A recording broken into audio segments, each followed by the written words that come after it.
Dievo Tėvo meilė, mūsų viešpaties Jėzaus Kristaus malonė ir šventosios dvasios bendrystė teesie su mumis visais. Šiandieną, bet jau Europoje daugelį liuteronų bažnyčių būtent skaitomas skaitinys apie žmogų, kuris dėja rūpinosi naujais plojimais ir kuris laimės gerą darbą, sakė, dabar mano siela galės ilsėtis, bet būtent sielai sako, galės dabar valgyti, gyventi ir ilsėtis. Tarytum sielai to labiausiai reikėtų. Ir viešpats tarė, kvaily, bet šiam bus pareikalauta tavo kokybės. Na mes prieš metus kalbėjome apie kvailumo tris apibrėžimų Senajame testamente ir mums nebūtina kartoti, bet svarbu prisiminti savo gyvenimą ir ką mes susidarome ir kas bus galutinis matas už mūsų darbų. Mirtis. Štai visas pasaulis, visa gyva šioje žemėje, taip pat ir žmogus. Čia nieko naujo nepasakysiu, visi tą puikiai žinome. Esame visiškai laikini. Ir mūsų žemiškasis gyvenimas yra apibrėžtas Dievo minčių dangaus knygose, kada jis turi baigtis, gal jis baigsis ir neužilgo. Gal dar šiandieną turėsime palikti viską, kas mūsų. Gal dar daug gyvenimo metų. Nei vienas iš mūsų nežino. Ir štai kada šito palyginimo personažai, herojai, Dievas sako kvaily, per šią pusę pareikalauti tavo gyvybės, kam reikia tekstą susituokti. Jis kalba, pasakoja ne šiaip istoriją. Jėzus pasakoja mums. Sako, taip bus kiekvienam. Taip yra tam, kas kalba turtus, bet nesirūpina tapti turtingas kasdien. Kiekvienam. Kas yra žmogus, kuris krauna turtus ir mažai rūpinasi tapti turtingas kasdien, kiekvienas žmogus. Kiekvienas tikintis. Tai nėra sakoma netikinti žmonių. Tai yra tikinti. Būsimiem krikščionėm bažnyčiai laukia, koks pavojus mus gali ištikti, kai mes nematome dovanų gavėjų ir kaip pačias dovanas priimame tarytum savaime suprantamas, arba taip, kaip aš šiame pasaulyje, taip yra nesuvoks, arba tokia, kad man visą tai priklauso. Aš visą tai privalau atsitraukti. Ir mes puikiai žinome, kaip daiktai arba netikri dalykai, kaip mūsų svajonės apie daiktus, svajonės apie turtą,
yra tiesiog turtuolis. Turtingas žmogus, vienas turtingas žmogus. Jis neturi nieko, jis neturi vardo, jis neturi veido, jis neturi savo geografijos, jis neturi nieko. Ir jis nemato nieko. Pažiūrėkime, šalia jo nėra žmonių. Jis kalbasi su kuo? Jis netgi nekalba su Dievu, jis kalba pats su savimi, su savo sielą. Ta siela iš tiesų visai kituri. Visai kitokio maisto reikalas. Tai sako, dabar mano siela turinti. Tai, kad šalia yra alkstantis, tai, kad šalia yra našlė, kad greta yra našlaitis, tai, kad galbūt už poros yra skurdas, ligos ir neviltis jam, kas ten mano siela dabar gausi to, ko noriu. Ir tik turi pasakyti, kad iš mūsų įvedama galbūt su senųjų tėvų, kurie žiūrėjo į vaisių ir matė štai vaisių sirgdamas valgiui ir gražus vaizdui, imkim, sirgti, valgyti ir turim padauti. Štai, nes Dievas galbūt tą turėjo omeny, ką jisai sakė, tas pats mumyse veikia. Tai reikia labai keistis. Tai reikia vyro žmogų ir vargšą žmogų. Nes godumas yra visa užpildantis jėga. Ir pasaulyje tiek nelaimė, nes negana teritorijų, negana turtų, negana iškasant, negana turtas. O kada pasidaro gana, tai prisimename, kad kažką esame netekę. Kaip buvo gerai tada. Tik dabar žmonių sako, tenka kalbėtis ir su paprastais žmonėmis, su aukštais politikais. Kaip gerai gyvename 18 ir 19 metais, o tokie laikai negrįžta. O kiek iš mūsų buvo laimingi 2018 ir 2019 metais. O patys laimingiausi metai kažkaip prasmingas dalykas, o kiek nelaimingų žmonių neteko. Ir bažnyčioje, ir pasaulyje, tiek buvo laimėjimo, tiek toks nepriekainis buvo, tai buvo sunku ir staiga geriausi metai. Nes jau. Ir mes išėjome dabar pradėjome naują dieną ir už ką mes Dievui dėkojame. Ir yra tas sena jėzuitų berods patarlė, jeigu mums Dievas ryte duotų tai, tik tai, už ką mes vakare padėkojame. Tik už ką mes padėkojame. Kiek mes mažai dėkojame, kiek mes mažai matome, kad Dievo ranka ištiesta, jį ištiesta tam, kad mus išlaikytų, bet ką reikia atsimatyti, dalintis ir savo tai, ką mes priimti, tai blogą.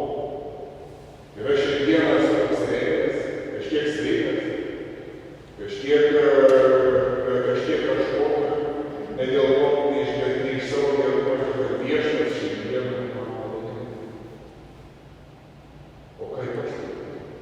Aš turiu taip pavojingas tam, mano pagalba.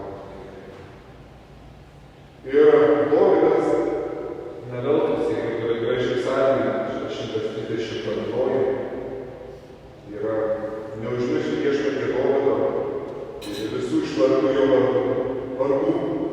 Jis prisiekė viešpačiui ir pažadėjo Jokūbo galingajam į namus, kuriuose gyvena nežinis, į lovos patalą nebus, miego apims metus, akių nesimes, kol neparūpinsiu viešpačiui vietos, nuveinęs Jokūbo galingajam. Ir tu ir aš kur ta vieta viešpačiui Jokūbo galingajam, tai yra tavo širdis. Ir mums svarbu, o ką mes darome? Mes miego apims metus. Mes akių nesumerkiam, kol neparūpinsim savo kažko. Tai iš tiesų pirmasis rūpestis. Vieta Jokūbo galingajam. Vieta Dievui, kuris tavęs sukūrė. Vieta Dievui, kuris ant tavęs mirė ant kryžiaus. Vieta Dievui, kuris dėl tavęs prisikėlė, kuris nori dabar tavęs ir nori rūpintis ir būti tavimi visą amžių. Ir kada